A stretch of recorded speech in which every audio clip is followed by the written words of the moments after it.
শেষ পর্যন্ত উবাইয়ের কথাই সত্যি পরিণত হলো। উহুদ যুদ্ধ শেষে উবাই কুরাইশদের সাথে মক্কা রওনা হয়। পথিমধ্যে এক জায়গায় তারা যাত্রাবিরতি করলে উবাই সেখানেই মারা যায়।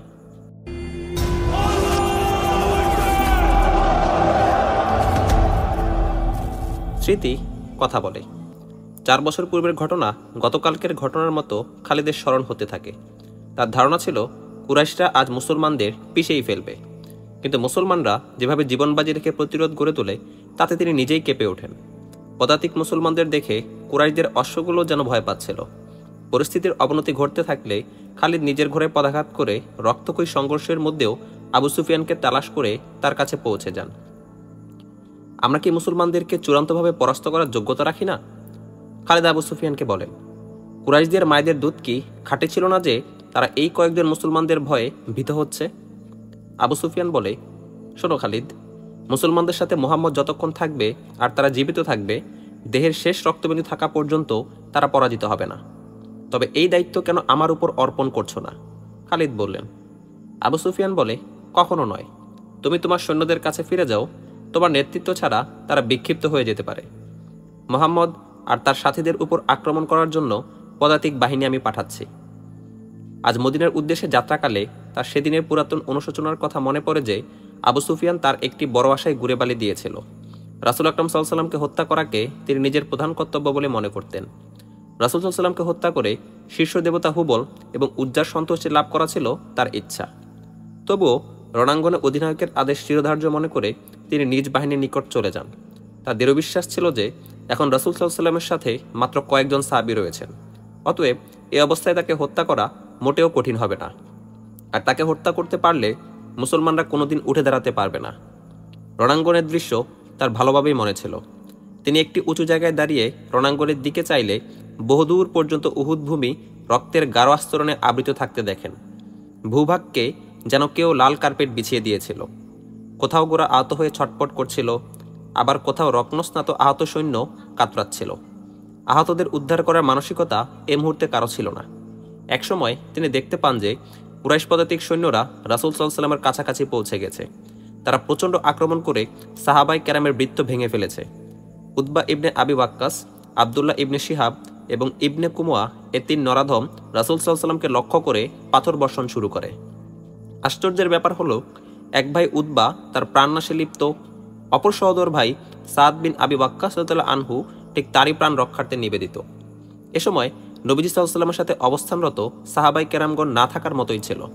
হয়তোবা তারা লড়তে লড়তে বিক্ষিপ্ত হয়ে দূরে সরে গিয়েছিলেন।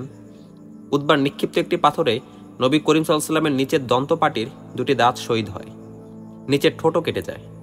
আবদুল্লাহর পাথরে রাসূল সাল্লাল্লাহু আলাইহি ওয়াসাল্লামের কপালে গভীর ক্ষতের সৃষ্টি করে। ইবনে কুমুয়া একদম নিকট থেকে সে জোরে পাথর মারায় নবী করিম সাল্লাল্লাহু আলাইহি ওয়াসাল্লামের শিরস্ত্রাণের সাথে ঝুলন্ত জিঞ্জিরের 2টি কড়া ভেঙে গণ্ডদেশে প্রবেশ করে। এতে চেহারা মোবারকের হাড়ও মারাত্মক আক্রান্ত হয়। রাসূল সাল্লাল্লাহু আলাইহি ওয়াসাল্লাম বর্ষার সাহায্যে শত্রুকে আক্রমণ করতে খুব চেষ্টা করেন, কিন্তু শত্রু তার নাগালের মধ্যে আসছে না। অসংখ্য আঘাতে জর্জরিত শরীর থেকে প্রচুর রক্তক্ষরণের কারণে তিনি ভূতলে লুটিয়ে পড়েন। হযরত তালহা রাদিয়াল্লাহু আনহু শত্রু সৈন্যের সাথে যুদ্ধরত অবস্থায় রাসূল সাল্লাল্লাহু আলাইহি ওয়াসাল্লামকে লুটিয়ে পড়তে দেখে দ্রুত তার কাছে আসেন। তালহা রাদিয়াল্লাহু আনহুর আহ্বানে ইতিমধ্যে আরেক সাথী চলে আসেন। পাথর নিক্ষেপে আহতকারী কুরাইশ পাপিষ্ট রাসূল সাল্লাল্লাহু আলাইহি ওয়াসাল্লামের উদ্দেশ্যে তরবারি উত্তোলন করতে উদ্যত হলে হযরত সাদ বিন আবি ওয়াক্কাস রাদিয়াল্লাহু আনহুর সহোদর ভাই উতবাকে আক্রমণ করেন। উতবা ভাইয়ের ক্রোধ ও রুদ্রমূর্তি দেখে পেছনে সরে যায়। আবু তালহা রাদিয়াল্লাহু আনহু নবীজি সাল্লাল্লাহু আলাইহি ওয়াসাল্লামকে ধরে ওঠান। তিনি পুরোপুরি হুঁশেই ছিলেন। এ সময় অন্যান্য মুসলমানরা আক্রমণকারীদের সরিয়ে দেয়। ঐতিহাসিকগণ লিখেন, হযরত সাদ বিন আবি ওয়াক্কাস রাদিয়াল্লাহু আনহুকে নিয়ন্ত্রণে রাখা খুবই কঠিন হয়ে পড়েছিল। তার একটাই কথা, যে ভাই আমার সম্মুখে আমার নবীজি সাল্লাল্লাহু আলাইহি ওয়াসাল্লামের উপর আক্রমণ করেছে, আমি তাকে নিজ হাতে হত্যা করে তার দেহ টুকরো টুকরো করে ক্ষান্ত হব। তিনি একাই কুরাইশদের প্রতি এগিয়ে যেতে চেষ্টা করেন। বড় কষ্টে তাকে শান্ত করা হয়। রাসূল সাল্লাল্লাহু আলাইহি ওয়াসাল্লাম তাকে শান্ত হওয়ার নির্দেশ না দিলে তিনি কখনোই শান্ত হতেন না। সম্ভবত কুরাইশরা অত্যন্ত ক্লান্ত হয়ে পড়েছিল। যুদ্ধক্ষেত্রে তারা মুখ ফিরিয়ে নেয়। এ সময় সাহাবা রাদিয়াল্লাহু আনহুগণ রাসূল সাল্লাল্লাহু আলাইহি ওয়াসাল্লামের প্রতি পূর্ণ মনোযোগ দিতে সুযোগ পান। রাসূল সাল্লাল্লাহু আলাইহি ওয়াসাল্লামের যখন পরীক্ষা নিরীক্ষা করা হয়, সাথে থাকা নারীগণ তাকে পানি পান করায়, ক্ষত পরিষ্কার করে। শিরস্ত্রাণের জিঞ্জিরের ভাঙা করা তার গণ্ডদেশে তখনও বিদ্ধ ছিল। প্রখ্যাত আরব সার্জনের ছেলে হযরত আবু উবাইদা রাদিয়াল্লাহু আনহু এগিয়ে এসে কড়া দুটি খুলতে চেষ্টা করেন, কিন্তু হাত দ্বারা বের করতে ব্যর্থ হন। এরপর তিনি দাঁত দ্বারা একটি কড়া টেনে বের করে আনেন। দ্বিতীয় কড়াও এভাবে দাঁত দ্বারা টেনে ওঠান, কিন্তু কড়ার সাথে তার দুটি দাঁতও ভেঙে যায়। এ কারণে মানুষ তাকে আল আসরাম বলে ডাকতে থাকে। আসরাম অর্থ যার সামনের দুটি দাঁত নেই। পরবর্তীতে এই নামটি ব্যাপক প্রসিদ্ধি লাভ করে। রাসূল সাল্লাল্লাহু আলাইহি ওয়াসাল্লামের ভূমিষ্ঠকালীন নার্স হযরত উম্মে আয়মান রাদিয়াল্লাহু আনহা রাসূল সাল্লাল্লাহু আলাইহি ওয়াসাল্লামের দেহের দিকে ঝুঁকে দাঁড়িয়েছিলেন, কোনো তীর যাতে রাসূল সাল্লাল্লাহু আলাইহি ওয়াসাল্লামের শরীরে বিদ্ধ হতে না পারে। ইতোমধ্যে রাসূল সাল্লাল্লাহু আলাইহি ওয়াসাল্লাম নিজেকে সামলেলেন। হঠাৎ করে একটি তীর এসে উম্মে আয়মান রাদিয়াল্লাহু আনহার পৃষ্ঠদেশে বিদ্ধ হয়। এর সাথে সাথে দূর থেকে এক অট্টহাসির শব্দ ভেসে আসে। সবার দৃষ্টি সেদিকে ঘুরে গেলে দেখা যায় যে হাব্বান ইবনে আরাকা নামক এক কুরাইশ নরাধম দূরে দাঁড়িয়ে হাসছে। তার হাতে ছিল ধনুক। সদ্য বিদ্ধ তীরটি সেই ছুঁড়েছিল। সে হাসতে হাসতে ফিরে যেতে থাকে। রাসূল সাল্লাল্লাহু আলাইহি ওয়াসাল্লাম হযরত সাদ রাদিয়াল্লাহু আনহুকে একটি তীর দিয়ে বলেন, এই নরাধম এখান থেকে তীর নিয়েই ফিরবে। সবার মাঝে তীরন্দাজিতে সেরা ব্যক্তি হযরত সাদ রাদিয়াল্লাহু আনহু ধনুকে তীর সংযোজন করে হাব্বানকে লক্ষ্য করে নিক্ষেপ করেন। তীর হাব্বানের গলায় গিয়ে বিদ্ধ হয়। এতে সাদ রাদিয়াল্লাহু আনহু এর সাথে সাহাবীগণ জোরে হেসে উঠে তার যথার্থ প্রতিশোধের গ্রহণের কথা মনে করিয়ে দেন। হাব্বান রাগে ক্ষোভে চোখ বড় বড় করে কয়েক কদম সামনে এসে লুটিয়ে পড়ে। খালিদ মদিনার দিকে যতই এগিয়ে যেতে থাকেন, উহুদের পর্বতগুলো ততই যেন ঊর্ধ্বে উঠতে থাকে। এ সময় পুরাতন কিছু সঙ্গী সাথীর কথা তার মনে পড়ে যায়। আকীদা বিশ্বাসের ভিন্নতার কারণে ভাইকে ভাইয়ের দুশমনে পরিণত করেছিল। সাথে সাথে এই বিষয়টিও তার চিন্তায় ধরা পড়ে যে কতক লোক শুধু আনসারী হওয়ার কারণেই নিজ আকীদা বিশ্বাসকে সত্য বলে মনে করে। সত্য মিথ্যা ও আসল নকলের ব্যবধান করা যে কারো পক্ষে সম্ভব নয়, এর জন্য দরকার গভীর জ্ঞান ও বুদ্ধিমান ব্যক্তিত্ব। জিজ্ঞাসার আলামত নিয়ে একটি বাক্য বারবার তার সামনে এসে দাঁড়ায়, মদিনায় যাচ্ছি কেন? নিজের আকীদা বিশ্বাসে মদিনাবাসীকে দীক্ষিত করতে, নাকি তাদের আকীদা বিশ্বাসের কাছে নিজেকে সমর্পণ করতে? ঠিক এ মুহূর্তে আবু সুফিয়ানের একটি বেসুরা কণ্ঠ তার কানে ভেসে আসে, যা এর পূর্বে আবু সুফিয়ান তাকে বলেছিল। এ সংবাদ কি সত্য যে তুমি মদিনায় যাচ্ছ? তোমার ধমনীতে প্রবাহিত ওয়ালিদের লাল রক্ত কি তাহলে সাদা হয়ে গেছে? মরুভূমি পাড়ি দেওয়ার সময় অনেক দূর পর্যন্ত এই আওয়াজ তার পেছনে ধাওয়া করে। তারপর এক সময় তিনি স্বাভাবিক হয়ে ওইসব বন্ধুদের চিন্তায় মগ্ন হয়ে যান যাদের বিরুদ্ধে তিনি অস্ত্র ব্যবহার করেন এবং যাদের রক্ত তার চোখের সামনে দিয়ে গড়িয়ে গিয়েছিল। এদের মধ্যে হযরত মুসাব ইবনে উমাইর রাদিয়াল্লাহু আনহু ছিলেন অন্যতম। রণাঙ্গনে পিছনে ফেলে কুরাইশরা মক্কায় ফিরে যায়। কিছুদূর অগ্রসর হতে না হতেই খালিদ ঘোড়া ছুটিয়ে আবু সুফিয়ানের পথ রোধ করে দাঁড়ান। অপূর্ণতার বেদনা এবং চাপা ক্ষোভ নিয়ে আবু সুফিয়ানকে জিজ্ঞাসা করেন, যুদ্ধকে মাঝপথে রেখে তোমরা কোথায় যাচ্ছ? মুসলমানদের সৈন্য বলে নিঃস্ব হয়ে গেছে, চূড়ান্ত পরাজয় তাদের সুনিশ্চিত। চলো তাদের মূলোৎপাটন করেই আমরা ফিরব। আবু সুফিয়ানের ইচ্ছা ছিল এ যুদ্ধে একটি চূড়ান্ত ফলাফল উপনীত হওয়া, কিন্তু সৈন্যদের অবসন্নতা দেখে সে আর ঝুঁকি নিল না। খালিদের প্ররোচনায় কয়েকজন অশ্বারোহী ফিরতি পথ থেকে পুনরায় উহুদ অভিমুখে ঘুরে দাঁড়ায়। খালিদ ইতিপূর্বে রাসূল সাল্লাল্লাহু আলাইহি ওয়াসাল্লামের অবস্থান জানতে পেরেছিলেন, কিন্তু আবু সুফিয়ান তখন তাকে সেখানে যেতে না দিয়ে কতক পদাতিক সৈন্য পাঠিয়ে দেয়। ইতিমধ্যে রাসূল সাল্লাল্লাহু আলাইহি ওয়াসাল্লামের কাছে আরও কিছু সাহাবী চলে আসেন। ইবনে কুমুয়া মানববৃত্ত ভেঙে আবার রাসূল সাল্লাল্লাহু আলাইহি ওয়াসাল্লামের কাছে পৌঁছতে চেষ্টা করেন। হযরত মুসাব ইবনে উমাইর রাদিয়াল্লাহু আনহু তখন রাসূল সাল্লাল্লাহু আলাইহি ওয়াসাল্লামের পাশে দণ্ডায়মান। হযরত উম্মে আম্মারা রাদিয়াল্লাহু আনহা আহত দুই সৈনিককে পানি পান করাচ্ছিলেন। কুরাইশদেরকে পুনরায় হামলা করতে দেখে তিনি আহতদের ছেড়ে তাদেরই একজনের তরবারি নিয়ে দুশমনের নিধনে ঝাঁপিয়ে পড়েন।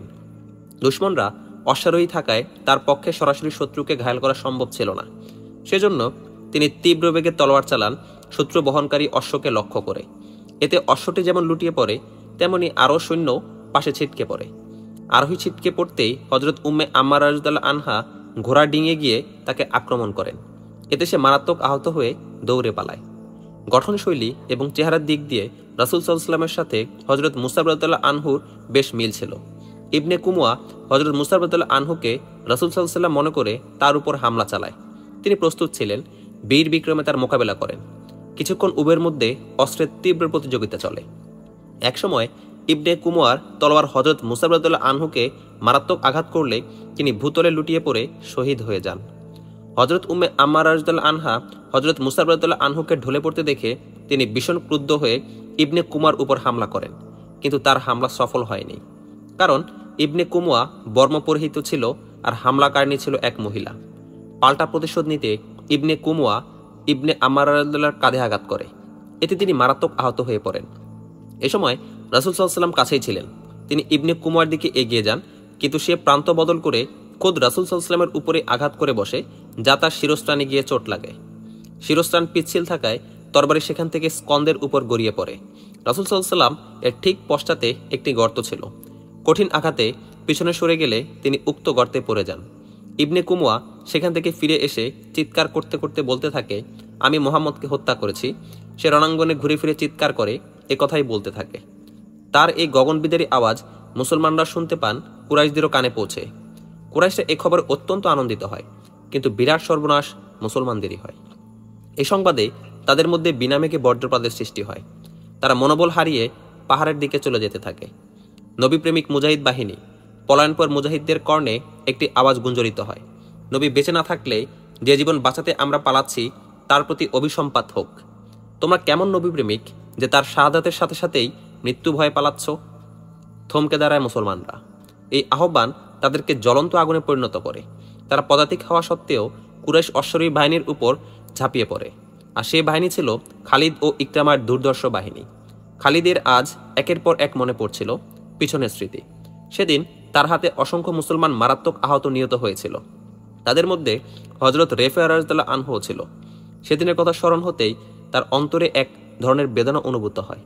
নির্বিচার রক্তপাত আর নিকট অর্থহীন মনে হলেও সেদিন মুসলমানরা ছিল তার সর্বনিকৃষ্ট শত্রু। একসময় সত্যি মুসলমানদের মনোবল ভেঙে যায়। পদাতিক হয়ে কতক্ষণ অশ্বারোহীদের মোকাবেলায় টেকা যায়। অবস্থা বেগতিক দেখে তারা পাহাড়ের নিকট চলে যেতে থাকে। গনিমতের মালের আশায় মুসলমানরা যেমনভাবে তাদের মোর্চা ত্যাগ করে যুদ্ধের মোড় ঘুরিয়ে দিয়েছিল, তেমনি কুরাইশরাও এ সময় গনিমত সংগ্রহ করতে নিহত ও আহত মুসলমানদের উপর ঝাঁপিয়ে পড়ে। কতক কুরাইশ রাসূল সাল্লাল্লাহু আলাইহি ওয়াসাল্লামের পশ্চাদা বনে যায়, কিন্তু সাহাবাই কেরাম তাদের এমন শিক্ষা দেয় যে অধিকাংশই সেখানে মারা যায়। আর যে কয়জন জীবিত ছিল তারা কোনো রকমে জীবন নিয়ে পালিয়ে আসে। ইতোমধ্যে রাসূল সাল্লাল্লাহু আলাইহি ওয়াসাল্লাম অপেক্ষাকৃত একটি উঁচু নিরাপদ জায়গায় পৌঁছে যান। তিনি সেখান থেকে অবস্থা পর্যবেক্ষণ করেন। নিবেদিত প্রাণ ৩০ জন সাহাবীর ১৬ জন শহীদ হয়ে যান। অবশিষ্ট ১৪ জনের অধিকাংশই ছিল আহত। রাসূল সাল্লাল্লাহু আলাইহি ওয়াসাল্লামের পাহাড়ের উপর থেকে পুরো রণাঙ্গনের খবর সংগ্রহ করে চতুর্দিকে নজর বোলান, কিন্তু কোনো মুসলমান তিনি দেখতে পাননি। রাসূল সাল্লাল্লাহু আলাইহি ওয়াসাল্লামের শাহাদাতের খবর শুনে অত্যন্ত হতাশ হয়ে তারা বিক্ষিপ্ত হয়ে পড়ে। অনেকে মদিনায় চলে যায়, কেউ কেউ কুরাইশদের ভয়ে পাহাড়ে গিয়ে লুকান। যুদ্ধ প্রায় শেষ, হামলার আর আশঙ্কা নেই। এই অবসরে রাসূল সাল্লাল্লাহু আলাইহি ওয়াসাল্লাম নিজের জখমের প্রতি মনোনিবেশ করেন। নবী নন্দিনী হযরত ফাতেমা রাদিয়াল্লাহু আনহা পিতার খোঁজ চারদিকে ঘুরে বড্ড ক্লান্ত হয়ে পড়েছিলেন। এখানে এসে তিনি পিতার সন্ধান পান। নিকট দিয়ে বয়ে যাচ্ছিল একটি ঝর্ণা আপন মনে। হযরত আলী রাদিয়াল্লাহু আনহু সেখান থেকে পানি এনে রাসূল সাল্লাল্লাহু আলাইহি ওয়াসাল্লামকে পান করান। হযরত ফাতেমা রাদিয়াল্লাহু আনহা নিজ হাতে রাসূল সাল্লাল্লাহু আলাইহি ওয়াসাল্লামের যখন পরিষ্কার করতে থাকেন, এ সময় তিনি পিতার কষ্টে ফুফিয়ে ফুফিয়ে কাঁদছিলেন। খালিদের স্মরণ হয়, সেদিন রাসূল সাল্লাল্লাহু আলাইহি ওয়াসাল্লামের শাহাদাতের সংবাদ তাকে অত্যন্ত প্রশান্তি দিয়েছিল, কিন্তু পরবর্তী আরেকটি আওয়াজে তিনি চমকে ওঠেন। তার আত্মিক প্রশান্তি হাওয়ায় মিশে যায়। উপত্যকার এই আওয়াজের গুঞ্জন বহুদূর পর্যন্ত প্রতিধ্বনিত হচ্ছিল। কেউ চিৎকার করে বলছিল, মুসলমানগণ, সুসংবাদ শোনো, নবী করিম সাল্লাল্লাহু আলাইহি ওয়াসাল্লাম বেঁচে এবং নিরাপদে আছেন। এ ঘোষণায় খালিদের যেমনই হাসি পায় তেমনি আফসোসও হয়। মন্তব্যস্বরূপ তিনি মনে মনে বলেন, হয়তো কোনো মুসলমান উন্মাদ পাগলের প্রলাপ বকছে। প্রকৃত ঘটনা হলো, মুসলমানরা যেরূপ বিক্ষিপ্ত হয়েছিল, হযরত কাব বিন মালিক রাদিয়াল্লাহু আনহুও ঠিক তেমনি একা একা ঘুরতে ঘুরতে পাহাড়ের ওই স্থানে গিয়ে পৌঁছান, যেখানে রাসূল সাল্লাল্লাহু আলাইহি ওয়াসাল্লাম আহত হয়ে বিশ্রাম নিচ্ছিলেন। তিনি রাসূল সাল্লাল্লাহু আলাইহি ওয়াসাল্লামকে জীবিত দেখে আবেগ ধরে রাখতে পারেননি। আনন্দের আতিশয্যে তিনি স্লোগান দিতে থাকেন, আমাদের নবী বেঁচে আছেন। তার এই স্লোগান মুসলমানদের জীবনে নতুন প্রাণের সঞ্চার করে। মুহূর্তে তাদের হতাশা কেটে যায়। ১ জন, ২ জন, ৪ জন করে তারা এতক্ষণ বিক্ষিপ্ত বিষণ্ণ মনে ইতস্ত ফিরছিল। এ আওয়াজ শুনে তারা দ্রুত আসে। হযরত ওমর রাদিয়াল্লাহু আনহুও এই আওয়াজ শুনে রাসূল সাল্লাল্লাহু আলাইহি ওয়াসাল্লামের কাছে গিয়ে পৌঁছান। এর পূর্বে আবু সুফিয়ান রণাঙ্গনে পড়ে থাকা লাশ উলটপালট করে দেখে যে রাসূল সাল্লাল্লাহু আলাইহি ওয়াসাল্লামের লাশ কোথায়। অনেকক্ষণ পর্যন্ত খোঁজাখুঁজি করে ব্যর্থ হয়ে এবার সে যাকে সামনে পায় তাকেই জিজ্ঞেস করে, তুমি মুহাম্মদের লাশ দেখেছো? এক পর্যায়ে খালিদের সাথে তার সাক্ষাৎ হয়। আবু সুফিয়ান শোষোচ্ছায় জিজ্ঞেস করে, খালিদ, তুমি কি মুহাম্মদের লাশ দেখেছো? না। খালিদ অল্প কথায় জবাব দিয়ে তার দিকে ঝুঁকে পাল্টা প্রশ্ন করে, মুহাম্মদ নিহত হয়েছে, তুমি কি নিশ্চিত? আবু সুফিয়ান জবাবে বলে, হ্যাঁ, সে নিহত না হলে আমাদের হাত থেকে কোথায় গিয়ে বাঁচতে পারে? কেন, এ ব্যাপারে তোমার কোনো সন্দেহ আছে? হ্যাঁ আবু সুফিয়ান, খালিদ জবাব দেন। আমি ততক্ষণ সন্দিহান থাকব যতক্ষণ না নিজের চোখে তার লাশ দেখব। মোহাম্মদ এত সহজে নিহত হবার লোক নন। তোমার কথা থেকে কেমন যেন মোহাম্মদের জাদুর গন্ধ পাওয়া যাচ্ছে। মোহাম্মদ কি একসময় আমাদেরই মানুষ ছিল না? তুমি কি তাকে চেনো না? যে ব্যক্তি এত হত্যা ও নির্যাতনের জন্য দায়ী, সে একদিন নিহত হবেই। নিঃসন্দেহে মোহাম্মদ নিহত হয়েছে। যাও, তার মরদেহ শনাক্ত করো। আমরা তার মস্তক কেটে মক্কায় নিয়ে যাব। ঠিক এ সময় পাহাড়ের বুক চিরে কাব বিন মালিক রাদিয়াল্লাহু আনহু এর কণ্ঠ বেজে ওঠে, হে মুসলিম ভাইয়েরা, সুসংবাদ শোনো, আমাদের নবী জীবিত এবং নিরাপদ। এই আওয়াজ বজ্রধ্বনির মতো প্রতিধ্বনি তোলে। পাহাড়ের গা বেয়ে, উপত্যকার ভাজে ভাজে এবং রণাঙ্গনের কোনায় কোনায় এ গুরুগম্ভীর গুঞ্জন বিদ্যুৎ বেগে ছড়িয়ে পড়ে। শুনেছ আবু সুফিয়ান? খালিদ বলেন, মোহাম্মদ কোথায় তা আমি জানি। তার উপর আক্রমণ করতে যাচ্ছি, কিন্তু এ নিশ্চয়তা দিতে পারি না যে অবশ্যই তাকে হত্যা করে আসতে পারবো। কিছুক্ষণ পূর্বে খালিদ রাসূল সাল্লাল্লাহু আলাইহি ওয়াসাল্লাম সহ সাহাবাই কেরামকে পাহাড়ের মধ্যভাগে আশ্রয় নিতে দেখেন। তিনি দূর থেকে ব্যাপারটি লক্ষ্য করেন। পরাজয় মেনে নেয়া কিংবা ইচ্ছা অপূর্ণ রাখার মতো লোক তিনি ছিলেন না। তিনি কয়েকজন অশ্বারোহীকে সাথে নিয়ে পাহাড়ের ওই স্থানের দিকে যেতে থাকেন যেখানে তিনি রাসূল সাল্লাল্লাহু আলাইহি ওয়াসাল্লামকে যেতে দেখেছিলেন। ঐতিহাসিক ইবনে হিশাম লিখেন, রাসূল সাল্লাল্লাহু আলাইহি ওয়াসাল্লাম খালিদকে অশ্বারোহী নিয়ে এই ঘাটিতে অপারেশন চালাতে আসতে দেখে তৎক্ষণাৎ তার মুখ থেকে এ দুয়া বের হয়, ইলাহি, এখানে পৌঁছার পূর্বেই পথিমধ্যে কোথাও তাকে থামিয়ে দিন। খালিদ অশ্বারোহীদের নিয়ে ঘাটের উদ্দেশ্যে পাহাড়ের গা ঘেঁষে উপরে উঠতে থাকে। এটা মূলত একটি গিরিপথ ছিল, যা ক্রমে সংকীর্ণ হয়ে আসছিল। সৈন্যদের পাশাপাশি চলা আর সম্ভব হচ্ছিল না, লাইন দিয়ে চলতে হয়। রাসূল সাল্লাল্লাহু আলাইহি ওয়াসাল্লাম আহত হয়ে শয্যাশায়ী ছিলেন। হযরত ওমর রাদিয়াল্লাহু আনহু খালিদ বাহিনীকে আসতে দেখে নাঙ্গা তরবারি হাতে কিছুটা নিচে নেমে আসেন। ওয়ালিদের পুত্র ক্রুদ্ধ স্বরে হযরত ওমর রাদিয়াল্লাহু আনহু হুঙ্কার দিয়ে বলেন, লড়াই সম্বন্ধে একটু জ্ঞান থাকলে গিরিপথের এই সংকীর্ণ রাস্তা অবলোকন করো। পথের ক্রম ঊর্ধ্বতার কথাও ভাবো। এমন নাজুক স্থানে কি তোমার বাহিনী আমাদের হাত থেকে জীবন নিয়ে ফিরে যেতে পারবে?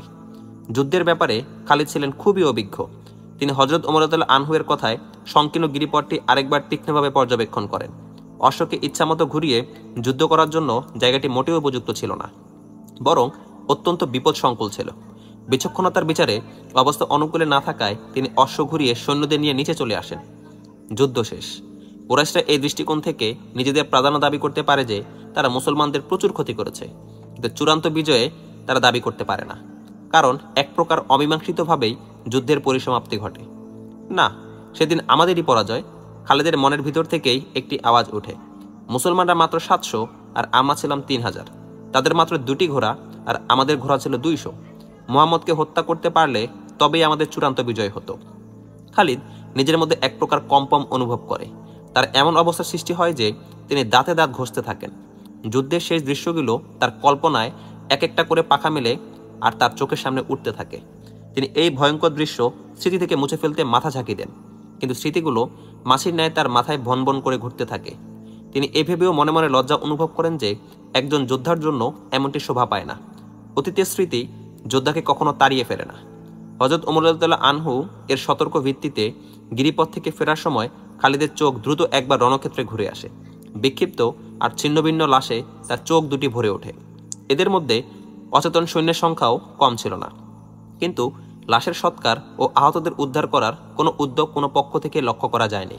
হঠাৎ তার দৃষ্টি আবু সুফিয়ানের স্ত্রী হিন্দার প্রতি আটকে যায়। খঞ্জর হাতে সে দ্রুতবেগে রণাঙ্গনে ঘুরছিল। তার ইশারায় অন্যান্য কুরাইশ নারীরাও তার পিছু পিছু দৌড়ে আসে। হিন্দা দীর্ঘকায় এবং বলিষ্ঠ বীরের ন্যায় মহিলা ছিল। সে প্রত্যেকটি লাশ খুঁটিয়ে খুঁটিয়ে দেখছিল। কোনো লাশ নিম্নমুখী হয়ে পড়ে থাকলে সে পদাঘাতে লাশের মুখ সোজা করে চিনতে চেষ্টা করছিল। সে তার সঙ্গী মহিলাদের জানায় যে আমি হামজার লাশ তালাশ করছি। হযরত হামজা রাদিয়াল্লাহু আনহু এর লাশ একসময় সে দেখতে পায়।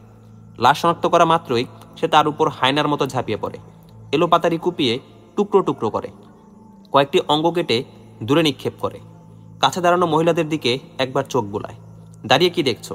হিন্দা উন্মাদের মতো মহিলাদের বলে, দেখলে তো আমার পিতা, চাচা এবং পুত্র হত্যাকারী লাশের অবস্থা কি করে ছাড়লাম।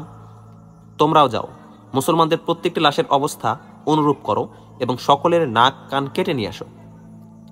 মহিলারা মুসলমানদের লাশ কাটতে গেলে হিন্দা খঞ্জর দিয়ে হযরত হামজা রাদিয়াল্লাহু আনহুর পেট ফেরে ফেলেন। সে ভিতরে হাত ঢুকিয়ে কি যেন তালাশ করে। হাত বের করে নিয়ে আসলে হাতে ছিল হযরত হামজা রাদিয়াল্লাহু আনহু এর কলিজা। সে খঞ্জর দ্বারা কলিজাটি কেটে টুকরো টুকরো করে। এতেও তার হিংসা নিবৃত হলো না। এক প্রকার টুকরো কলিজা মুখে নিয়ে হিংস্র জন্তুর ন্যায় চিবোতে থাকে। এই টুকরাটি গিলতে সে আপ্রাণ চেষ্টা করে, কিন্তু পারেনি। বাধ্য হয়ে তা উদ্গীরণ করতে হয়। এভাবে সে তার দীর্ঘদিনের প্রতিহিংসা চরিতার্থ করে। খালিদ এই অনাকাঙ্ক্ষিত দৃশ্য দেখে হতভম্ব হয়ে যান। তিনি দেখতে পান অল্প দূরেই আবু সুফিয়ান দাঁড়িয়ে আছে। হিন্দার এই পশুসুলভ আচরণে তাকে দারুণ পীড়া দিচ্ছিল। খালিদ একজন বীর যোদ্ধা। সম্মুখ সমরে অবতীর্ণ হওয়াই ছিল তার নেশা ও পেশা। শত্রুর লাশের সাথে এমন অমানবিক আচরণ করা তার কেবল অপ্রিয়ই ছিল না, বরং তিনি এই আচরণকে সম্পূর্ণ ঘৃণা দৃষ্টিতে দেখেন। আবু সুফিয়ানকে দেখেই খালিদ ঘোড়া ছুটিয়ে সোজা তার সামনে এসে দণ্ডায়মান হন। আবু সুফিয়ান, খালিদ ক্রোধ এবং তাচ্ছিল্য মিশ্রিত ভঙ্গিতে বলেন, তোমার স্ত্রী এবং অন্যান্য মহিলাদের এই হিংস্র আচরণ তুমি কি সমর্থন করো? আবু সুফিয়ান খালিদের প্রতি এমন দৃষ্টিতে তাকায় যার মধ্যে বোঝা যাচ্ছিল সে সম্পূর্ণ অসহায়, এবং তার এই দৃষ্টি বলে দেয় যে লাশের সাথে তার স্ত্রীর এই আচরণ আদৌ তার পছন্দ নয়। চুপ রইলে কেন আবু সুফিয়ান? কথা বলো। আবু সুফিয়ানের মনোভাব সম্পর্কে স্পষ্ট হতে খালিদ ঝাঁঝালো জানতে চায়। খালিদ, হিন্দার চরিত্র তোমার অজানা নয়। আবু সুফিয়ান থমথমে আওয়াজে বলে, ওর অবস্থা এখন উন্মাদ থেকে খারাপ। আমি কিংবা তুমি তাকে নিবৃত করতে গেলে সে আমাদের পেট ফেরে ফেলবে। খালিদ হিন্দাকে ভালো করেই চিনতেন। তিনি আবু সুফিয়ানের অসহায়ত্ব বুঝতে পারেন। আবু সুফিয়ান মাথা নত করে থেকে একসময় ঘোড়ায় লাগাম টেনে দ্রুত সেখান থেকে প্রস্থান করে। খালিদও বেশিক্ষণ এই দৃশ্য সহ্য করতে পারেনি।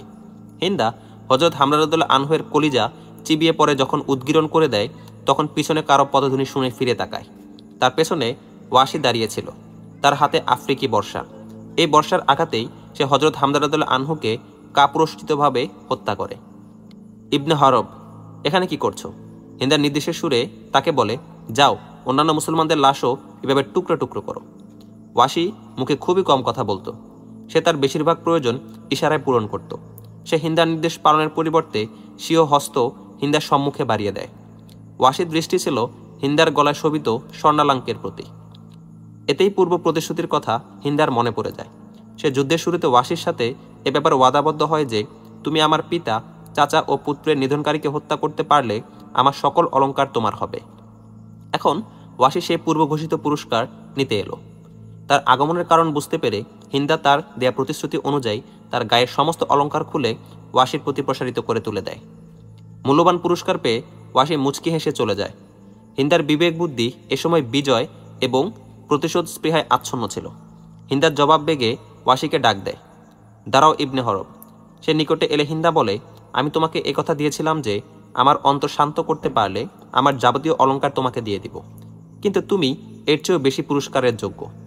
অর্থপর হিন্দা কুরাইশ রমণীদের দিকে ইঙ্গিত করে বলে, তুমি জানো এদের মধ্যে দাসী কে কে? সকলেই যুবতী এবং রূপসী। এদের থেকে যাকে তোমার পছন্দ হয় নিয়ে যাও। ওয়াসি চিরাচরিত অভ্যাস মতে নীরবে কিছুক্ষণ হিন্দার মুখের দিকে চেয়ে থাকে, তবুও তার দৃষ্টি দাসীদের দিকে ফিরে না। সে হিন্দার প্রস্তাব সমর্থন না করার ভঙ্গিতে মাথা দোলায় এবং সেখান থেকে চলে যায়। রণাঙ্গনের এহেন বিভৎস অবস্থায়ও একসময় হিন্দার উচ্চ সুরেলা আওয়াজ ভেসে আসে।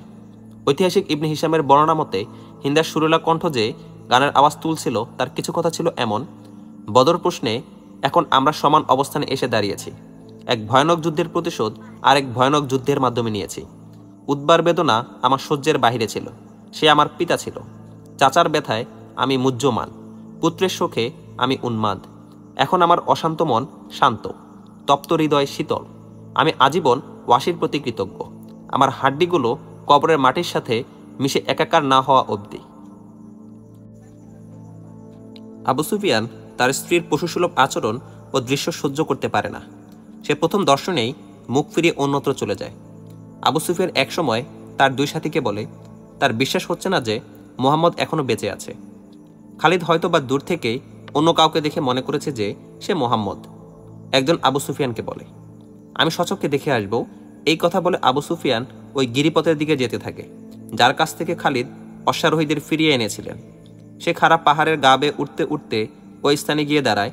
সেখান থেকে মুসলমানদের বসে থাকার দৃশ্য দেখা যাচ্ছিল। আবু সুফিয়ান জোর আওয়াজে বলে, মুহাম্মদ ভক্তবৃন্দ, মুহাম্মদ জীবিত আছে? রাসূল সাল্লাল্লাহু আলাইহি ওয়াসাল্লামের আওয়াজ শুনে নিকটস্থ মুসলমানদের ইশারায় চুপ থাকতে বলে। আবু সুফিয়ান উচ্চস্বরে পুনরায় মুসলমানদের লক্ষ্যে প্রশ্নটি ছুড়ে মারে। এবারও সে কোনো জবাব পেল না। আবু বকর জীবিত আছে? আবু সুফিয়ান জানতে চায়, কিন্তু তিনবার এভাবে জিজ্ঞাসা করার পরেও প্রতিপক্ষ থেকে কোনো জবাব এলো না। ওমর জীবিত আছে? আবু সুফিয়ান তৃতীয় প্রশ্ন করে। মুসলমানগণ পূর্বের মতোই নীরব রইলেন। আবু সুফিয়ান কোনো জবাব না পেয়ে ঘোড়ার দিক পরিবর্তন করে। সে নিচে অবতরণ করে দেখে সেখানে কুরাইশদের উপচে পড়া ভিড়। সকলেই রাসূল সাল্লাল্লাহু আলাইহি ওয়াসাল্লামের সম্পর্কে সঠিক সবাদ জানতে ভীষণ উদ্গ্রীব। হে কুরাইশ সম্প্রদায়, আবু সুফিয়ান উপস্থিত জনতার মাঝে উচ্চস্বরে ঘোষণা করে, তোমরা নিশ্চিত হও মুহাম্মদ নিহত হয়েছে, আবু বকর এবং ওমরও বেঁচে নেই। এখন মুসলমানরা তোমাদের ছায়া দেখেও ভয় পাবে। আনন্দ করো, নাচো। আবু সুফিয়ানের এই ঘোষণা শুনে কুরাইশরা আনন্দে ফেটে পড়ে। তারা নেচে গিয়ে উল্লাস করতে থাকে। কিন্তু হঠাৎ করে পাহাড়ের বুক চিরে এক আওয়াজ তাদেরকে নীরব করে দেয়। তাদের আনন্দ উল্লাস মুহূর্তে নিরানন্দে পরিণত হয়। গিরিশৃঙ্গ হতে হযরত ওমর রাদিয়াল্লাহু আনহুয়ের গুরুগম্ভীর স্বর ভেসে আসে, আল্লাহর দুশমন, এতগুলো মিথ্যা বলো না, এভাবে নগ্ন মিথ্যাচার করো না। নাম ধরে ধরে যাদেরকে মৃত বলছো তারা সবাই জীবিত। জাতিকে ধোঁকা দিও না। তোমার পাপের শাস্তি দেওয়ার জন্য আমার 3 জনই বেঁচে আছি। আবু সুফিয়ান ঠাট্টাচ্ছলে অট্টহাসি দিয়ে উচ্চ কণ্ঠে বলে, ইবনে খাত্তাব, তোমার আল্লাহ তোমাকে রক্ষা করুক। তুমি এখনো আমাদের শাস্তির কথা বলছো? তুমি নিশ্চিত করে বলতে পারো যে মুহাম্মদ বেঁচে আছে? আল্লাহর কসম, আমাদের নবী জীবিত। হযরত ওমর রাদিয়াল্লাহু আনহুয়ের জবাব আসে, আল্লাহ রাসূল সাল্লাল্লাহু আলাইহি ওয়াসাল্লাম তোমাদের প্রতিটি শব্দ শুনতে পাচ্ছেন। আরবের প্রথা ছিল যুদ্ধ শেষে দুপক্ষের অধিনায়ক এসে একে অপরের সাথে তীর ছুটত। আবু সুফিয়ান সে প্রথা অনুযায়ী দূরে দাঁড়িয়ে হযরত ওমর রাদিয়াল্লাহু আনহুর সাথে কথা চালাচালি করতে থাকে। তোমরা হুবল এবং উজ্জার সম্মান জানো না? আবু সুফিয়ান বলে। হযরত ওমর রাদিয়াল্লাহু আনহু দাঁত ভাঙা জবাব দিতে রাসূল সাল্লাল্লাহু আলাইহি ওয়াসাল্লামের দিকে তাকান। জোরে কথা বলার মতো পরিস্থিতি তার ছিল না। তিনি হযরত ওমর রাদিয়াল্লাহু আনহুকে জবাব শিখিয়ে দেন। বাতিলের পূজারী, শুনে রাখো। হযরত ওমর রাদিয়াল্লাহু আনহু উচ্চস্বরে বলেন, আল্লাহর বরত্ব ও মহত্ব সম্পর্কে জেনে নাও যে তিনি সুমহান এবং সর্বশক্তিমান। আমাদের দেবতা হুবল এবং উজ্জা দেবী আছে। আবু সুফিয়ান বলে, তোমাদের কি এমন কেউ আছে? আমাদের আছেন আল্লাহ। রাসূল সাল্লাল্লাহু আলাইহি ওয়াসাল্লাম হযরত ওমর রাদিয়াল্লাহু আনহুয়ের জবানে জানিয়ে দেন, যা হযরত ওমর রাদিয়াল্লাহু আনহু উচ্চস্বরে বলেন, তোমাদের কোনো আল্লাহ নেই। আবু সুফিয়ান বলে, যুদ্ধের ফলাফল বেরিয়ে গেছে। তোমরা বদরে বিজয় লাভ করেছিলে, আমরা এই পাহাড়ের পাদদেশে তার উপযুক্ত প্রতিশোধ নিয়েছি। আগামী বছর আমরা তোমাদেরকে বদরের রণাঙ্গনে আবার মোকাবিলার জন্য আহ্বান করব ইনশাআল্লাহ। হযরত ওমর রাদিয়াল্লাহু আনহু রাসূল সাল্লাল্লাহু আলাইহি ওয়াসাল্লামের কথাগুলো উচ্চস্বরে শুনিয়ে দেন।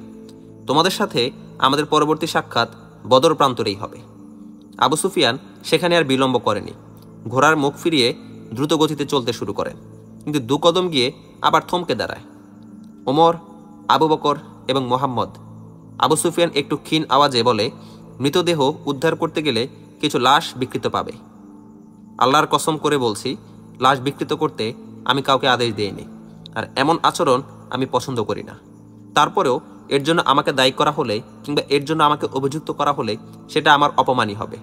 এ কথাগুলো বলে আবু সুফিয়ান ঘোড়া ছুটিয়ে নিজ বাহিনীর কাছে চলে আসে। পথ চলতে চলতে একসময় খালিদের ঘোড়া নিজেই নিজের গতি পরিবর্তন করে। তিনি ঘোড়ার এই ইচ্ছায় বাধা দেননি। বুঝতে পারলেন ঘোড়া পানির সন্ধান পেয়েছে, কিন্তু দূরে গিয়ে সে নিচের দিকে অবতরণ করতে থাকে। তিনি জায়গাটি চিনতে পারেন। উহুদ যুদ্ধ শেষে প্রত্যাবর্তনকালে কুরাইশরা এই স্থানে কিছুক্ষণ অবস্থান করছিল। নিচে প্রাণীর প্রচুর মজুদ ছিল। ঘোড়া দ্রুততার সাথে পাথরে জমিন মারিয়ে পানির নিকট এসে দাঁড়ায়। খালিদ লাফিয়ে ঘোড়া থেকে নেমে হাঁটু গেড়ে বসে অঞ্জলি ভরে পানি নিয়ে চোখে মুখে ঝাপটা মারেন। একটু আরামের জন্য ধূসর এক স্থানে বসে যান। উহুদ থেকে প্রত্যাবর্তনের সময় একটি ঘটনা এখানে তার স্মরণ হয়। তারা যখন উহুদ থেকে প্রত্যাবর্তন করে এই স্থানে যাত্রাবিরতি করে, তখন একটি বিষয়ে তাদের মধ্যে বিতর্কের সৃষ্টি করে। বিষয়টি হচ্ছে, মক্কায় চলে যাওয়া ভালো হবে নাকি মুসলমানদের উপর আরেকবার আক্রমণ করা হবে। সাফওয়ান ইবনে উমাইয়া বলে, আমরা পরাজিত নই। মুসলমানদের বিপর্যস্ত অবস্থা থেকে ফায়দা লুটতে চাইলে নিজেদের অবস্থারও একটু পর্যালোচনা করো। আমাদের জোর শক্তিও নিস্তেজ প্রায়। এমত অবস্থায় পুনরায় মুসলমানদের সাথে যুদ্ধে জড়িয়ে পড়া ঠিক হবে না। ভাগ্য আমাদের বিপক্ষে চলেও যেতে পারে। এই বিতর্ক চলার সময় কুরাইশ সৈন্যরা 2 জন মুসাফিরকে টেনে হিঁচড়ে তাদের অধিনায়কের সামনে এনে দাঁড় করায়। তাকে জানানো হয় তারা নিজেদেরকে মুসাফির হিসেবে পরিচয় দিচ্ছে। আমাদের তাঁবুর আশেপাশে সন্দেহজনকভাবে এদেরকে ঘোরাফেরা করতে দেখা যায় এবং 4-5 জনের নিকট তাদের গন্তব্যস্থল জানতে চায়। মুসাফিরদ্বয় আবু সুফিয়ান ও অন্যান্য নেতাদের কাছেও নিজেদের মুসাফির বলে পরিচয় দেয়। একটি স্থানের নাম বলে সেদিকে যাচ্ছে বলে জানায়। আবু সুফিয়ানের নির্দেশে তাদের পরিহিত ছেঁড়াফাটা পোশাক খুলে ফেলা হয়। অভ্যন্তরে লুকানো খঞ্জর এবং তরবারি বেরিয়ে যায়। তাদেরকে এই গোপনীয়তার কারণ জিজ্ঞাসা করলে তারা সন্তোষজনক কোনো উত্তর দিতে পারেনি। খালিদের গভীর সন্দেহ হলো ধূর্ত মুসাফির মুসলমান গোয়েন্দা। তাদেরকে সকলের সম্মুখে দাঁড় করিয়ে দিয়ে কেউ তাদের চেনে কিনা জিজ্ঞেস করা হয়। 2-3 জন জানায় তারা তাদের চেনে, তারা মদিনার লোক। একজনকে আমি ভালো করে চিনতে পেরেছি। এক কুরাইশ দাঁড়িয়ে বলল, সে আমার বিরুদ্ধে লড়ছিল। তোমরা নিজেরাই বলো যে তোমরা মুহাম্মদের গোয়েন্দা। আবু সুফিয়ান তাদের দুজনকে বলে, এবং যাও, আমি তোমাদের প্রাণ ভিক্ষা দিলাম। একজন নিজেকে গোয়েন্দা বলে স্বীকার করে। যাও, আবু সুফিয়ান বলে, আমরা তোমাদের মাফ করে দিলাম। ধৃত 2 মুসাফির বাস্তবে মুসলমানদের গোয়েন্দা ছিল এবং কুরাইশদের গতিবিধি জানতে এসে তারা খুশি মনে নিজেদের উটের দিকে যেতে থাকে। আবু সুফিয়ান ইশারায় কয়েকজন তীরন্দাজ তাদের দিকে তীর নিক্ষেপ করতে বলে। প্রত্যেকের গায়ে একসাথে একাধিক তীর বিদ্ধ হয়। তোমরা এর উদ্দেশ্য বুঝতে পারছো? আবু সুফিয়ান পাশে দাঁড়ানো নেতাদের লক্ষ্য করে বলে, গোয়েন্দা পাঠানোর অর্থ হলো মুসলমানরা পরাস্ত হয়নি, তারা এখনই অথবা কিছুদিনের মধ্যেই আমাদের উপর আক্রমণ করতে চায়। বাঁচতে চাইলে এখনই মক্কায় চলো এবং পরবর্তী যুদ্ধের জন্য প্রস্তুত হও। পরের দিন এক দূত এসে রাসূল সাল্লাল্লাহু আলাইহি ওয়াসাল্লামকে জানায় যে কুরাইশদের যাত্রাবিরতিকালে 2 গোয়েন্দার মৃতদেহ পড়ে আছে আর কুরাইশরা মক্কায় চলে গেছে। এটা ছিল খালিদের সর্বপ্রথম বড় যুদ্ধ, কিন্তু যুদ্ধের পর তার প্রতিক্রিয়া ছিল যে তিনি মুসলমানদের পরাস্ত করতে পারেননি। 4 বছর পর আজ আবার তিনি চিন্তা করেন যে মুসলমানদের এই শক্তি কোনো সাধারণ শক্তি নয়, অবশ্যই কোনো গোপন রহস্য আছে যা অদ্যাবধি তিনি উদ্ধার করতে সক্ষম হননি। কুরাইশদের কিছু ত্রুটিও তার মনে পড়ে, কিছু কথা এবং কিছু কাজ তার ভালো লাগেনি। 2 ইহুদি রূপসী নারীর কথাও তার মনে পড়ে যে নেতৃস্থানীয় কুরাইশদের কাছে যাদের হামেশা চলাচল ছিল। তিনি জানতেন ইহুদিরা নারী রূপের জাদুতে কুরাইশদের মোহাবিষ্ট করে এবং এই প্রক্রিয়ায় তাদেরকে মুসলমানদের বিরুদ্ধে ব্যবহার করতে উন্মাদ। এই হীন প্রক্রিয়া তিনি মেনে নিতে পারেননি, কিন্তু এমনই এক নারীর সাথে একবার খালিদের সাক্ষাৎ হলে তিনি উপলব্ধি করেন যে তার মধ্যে যথেষ্ট জ্ঞান ও বিচক্ষণতা রয়েছে। মহিলাটির রূপ এবং যৌবনের প্রভাব তো ছিলই, অধিকন্তু তার কথার মাঝেও এক ধরনের মাদকতা রয়েছে যা খালিদও বুঝতে পারেন। মহিলাটি কিছুক্ষণ তার কল্পনা রাজ্য দখল করে বসে থাকে। একসময় ঘোড়া থেকে উঠলে খালিদের ঘোর কাটে। তিনি দ্রুত উঠেন এবং ঘোড়ায় চড়ে মদিনার পথ ধরেন।